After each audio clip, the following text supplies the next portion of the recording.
Buenas, somos el grupo formado por Alejo Arenas y Hugo Hernández y os vamos a explicar el tercer trabajo de estadística. En el primer ejercicio se plantea un estudio de seguridad vial donde se quieren comparar la eficiencia de dos neumáticos para automóviles. De dos marcas. De la primera marca se recolectaron 12 vehículos equipados con esos neumáticos y que tuvieron un promedio de distancia de frenado de 40 metros, con una desviación estándar de 3 metros. De la otra marca se han tomado 15 muestras donde se registró una media de 35 metros y una desviación estándar de 2 metros. Además de eso, se supone que las distancias de frenado están distribuidas de manera normal y que la varianza es igual. En el primer apartado nos pregunta que para el rendimiento medio de los dos tipos de neumáticos se calcule un intervalo de confianza bilateral al 99%. Primero recopilamos los datos que nos da el enunciado, que son que de la marca 1 tenemos 12 muestras con una media de 40 y una desviación de 3. Y en el grupo 2 tenemos 15 muestras con una media de 35 y una desviación de 2. Según el enunciado, como nos dice que las varianzas son iguales, obtenemos S cuadrado. Para ello, introducimos en R los datos de las variables y calculamos S cuadrado aplicando la fórmula. Ahora obtenemos T alfa, que como el intervalo es del 99%, alfa es 0,01 y lo almacenamos en la variable T. Ahora que ya tenemos todos los datos recopilados y almacenados en las variables, podemos calcular el intervalo, dándonos que el valor inicial es 2,31 y el valor final es 7,68. En el segundo apartado nos pide que comprobemos si los dos neumáticos tienen la misma eficiencia. Para ello, lo que tenemos que hacer es plantear un contraste de hipótesis en el que veamos si la media de los dos grupos es igual. Por lo tanto, la hipótesis nula es que H1 es igual a H2. No, la hipótesis nula es que la media 1 es igual a la media 2. La hipótesis alternativa es que las medias son distintas. Para hacer este contraste usamos el estadístico TS. Y para calcularlo necesitamos S cuadrado, que lo tenemos almacenado en la variable S cuadrado del apartado anterior. Por tanto, directamente obtenemos que nos da 5,18. Ahora podemos comparar TS con T alfa y vemos que TS es mayor. Por lo tanto, de ahí deducimos que se puede rechazar la hipótesis nula y afirmamos que la eficiencia de los neumáticos es distinta dependiendo de su marca. Bueno, pues para el ejercicio no paramétrico vamos a cambiar un poquito el enunciado. El enunciado es que se cree que el tipo de abono utilizado puede influir en la tasa de crecimiento de unas plantas y para ello se han tomado 10 medidas con cada tipo de abono. Aquí tenemos los centímetros que habría crecido cada planta con cada tipo de abono. La primera pregunta que tenemos es, utilizando la prueba de Mann-Whitney, determinar si hay una diferencia significativa para el crecimiento de las plantas, con un nivel de confianza estándar que suele ser el del 95%. Para ello, los dos vectores de crecimiento, de los dos vectores de medida, los metemos en dos variables que vamos a llamar x e y y vamos a aplicar el Wilcox test. Para ello nos va a dar aquí diferentes datos y el que tenemos que saber interpretar es el p-valor. El p-valor, como vemos, es 0,002, que es menor a 0,05, que suele ser el estándar. Al estar por debajo de alfa, que sería 0,05, quiere decir que rechazamos la hipótesis nula, que lo que vendría a ser que rechazamos la hipótesis de que x sea igual a y, por lo que nos quedamos que son diferentes, lo que nos dice que sí que hay una diferencia significativa en usar un abono o usar otro. Y como siguiente ejercicio tenemos contrastar mediante la prueba de los signos si la mediana del tipo de abono A es 12 centímetros. Para ello lo que vamos a hacer es lo mismo, vamos a usar la variable x para meter los datos del tipo de abono A y luego a todos los datos de x le vamos a restar 12, que es la mediana que queremos contrastar. Y vamos a crear dos variables. Una va a ser los positivos y la vamos a guardar en la variable positivos y otra van a ser los no nulos. Esto quiere decir los que en cualquier espacio del vector nos haya quedado un 0. Después de esto vamos a aplicar un binom test con los positivos y los no nulos con 0,5, con p igual a 0,5.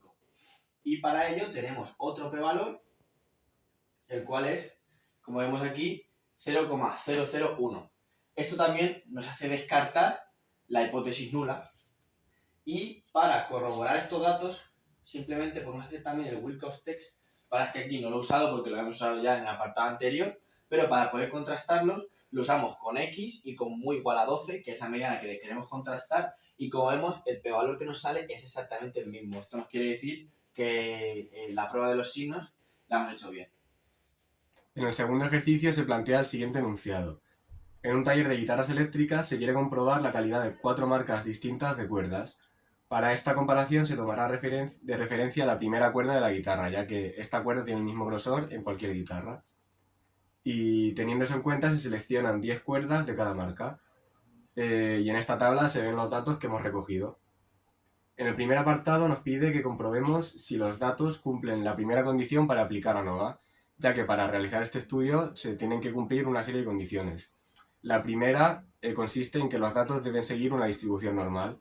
Para hacer esto, incluimos todos los datos en R y los representamos con un histograma para hacernos una idea aproximada de si siguen una distribución normal.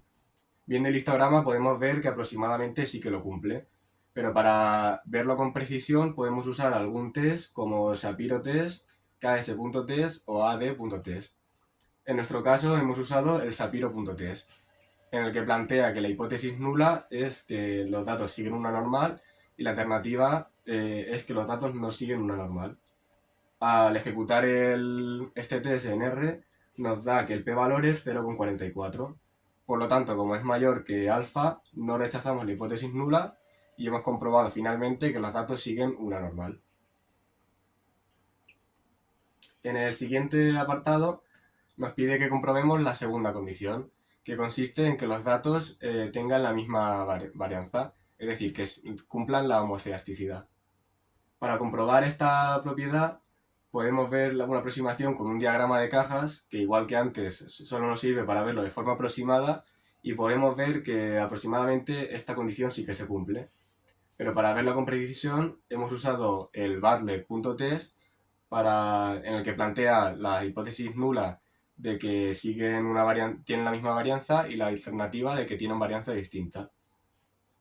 Como vemos, al ejecutar este test nos da que el p-valor es 0,27, por lo tanto no rechazamos la hipótesis nula y comprobamos que los datos cumplen la homoceasticidad. Ahora que ya hemos comprobado las dos condiciones, en el apartado 3 nos pide que comprobemos si la marca de las cuerdas influye en su calidad. Para hacer esto, lo que hacemos es comprobar mediante la tabla de ANOVA que la media de los tres grupos es igual. Eso sería la hipótesis nula. Y la hipótesis alternativa es que al menos uno de los grupos no tiene la misma media. Por lo tanto, si no tiene la misma media, esta marca de cuerdas afectaría a la calidad. Para hacer eso, hemos incluido en R los datos con A o V, con ese comando, y lo hemos mostrado con summary. Una vez que tenemos esos datos, podemos construir la tabla de ANOVA, que hemos construido aquí debajo. Ahora que tenemos esa tabla, podemos comparar el valor de Fs y F-alfa. Fs nos dice la tabla que es 1,088 y F-alfa lo hemos calculado y nos daría 2,86. Como podemos ver, Fs es menor que F-alfa, por lo tanto no rechazamos la hipótesis nula y afirmamos con un 95 de eficacia, ya que la alfa que hemos calculado en F-alfa es 0,05. Ya que es menor, podemos afirmar que las cuatro marcas tienen la misma media de resistencia. Aparte de eso, otra forma más rápida de realizar el contraste de hipótesis es obteniendo el p-valor. Esto lo podemos hacer directamente sacando el valor último que nos daba en este comando, el de summary, AOV y con los datos. Este dato es 0,36. Y como vemos que es mayor que 0,05, podemos afirmar que la marca de las cuerdas no influye en su calidad. En el último apartado, el cuarto, nos pide que para la marca de cuerdas B demos un intervalo de confianza al 98% de su media de resistencia. Para construir este intervalo necesitamos una serie de datos. El tamaño muestral del grupo B, que es 10, la media del grupo B, que es 49,18, La desviación poblacional, alfa también lo necesitamos, que sería 1 menos el nivel de confianza, es decir, 0,02, y z, que la calculamos con el comando qnorm, y en el parámetro le pasamos 1 menos alfa entre 2. Y esto nos da que es 2,32. Ahora que tenemos esos datos, podemos hallar el valor inicial y el final del intervalo con estos comandos. Por lo tanto, nos da que el valor inicial es 43,18 y el valor final es 55,17. Bueno, para el ejercicio del tema 7 de regresión lineal tenemos el siguiente enunciado. Considérese un estudio sobre la relación que hay entre las cantidades de horas dedicadas a hacer chuletas o a copiar y el puntaje obtenido en un examen. Los datos que nos dan son los siguientes, ¿no? Las horas de creación de chuletas son pues 5,2, 6,5, 4,8, 7,3 y la puntuación en el examen obtenida pues suele ser respectivamente 65, 72, 60, 78.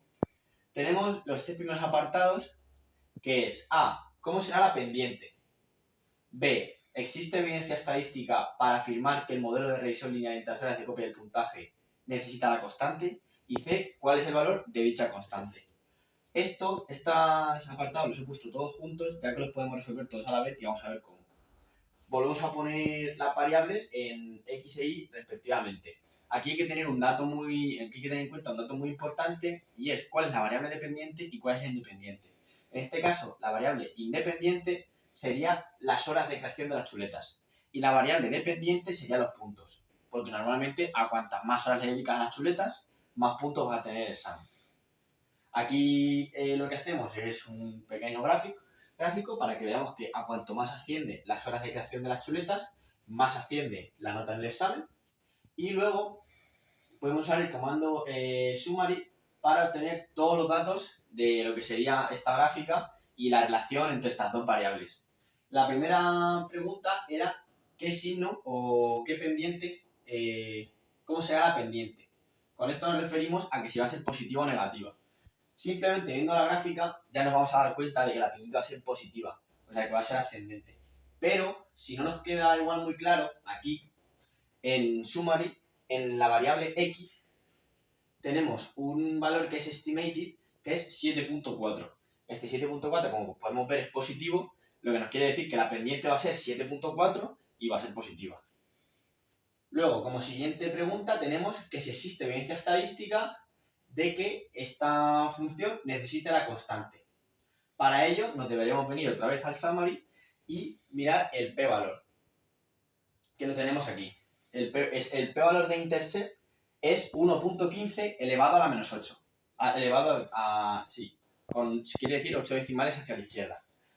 Esto, como podemos comprobar fácilmente, es mucho menor que 0,05, lo que nos dice que la constante sí que va a ser necesaria en esta ecuación porque rechaza la hipótesis nula.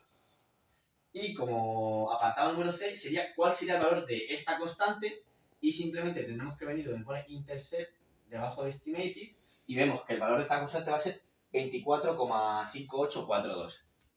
Y como última pregunta, calcula el coeficiente de correlación entre las horas de copia y el puntaje del examen. Esto simplemente lo hacemos con la orden core, volvemos a meter las dos variables y nos sale que es un coeficiente de correlación 0,98, lo cual es bastante alto, lo que nos indica que estas dos variables están muy relacionadas entre sí. Como pequeño apunte, este coeficiente nunca va a poder superar a 1 y normalmente en medidas hechas por el ser humano, como no son perfectas, no suele llegar a 0,99 o el valor máximo que va a poder alcanzar va a ser 0,99 porque 1 va a ser prácticamente imposible. Y ya estaría el trabajo 3 terminado. Esperamos que os haya gustado.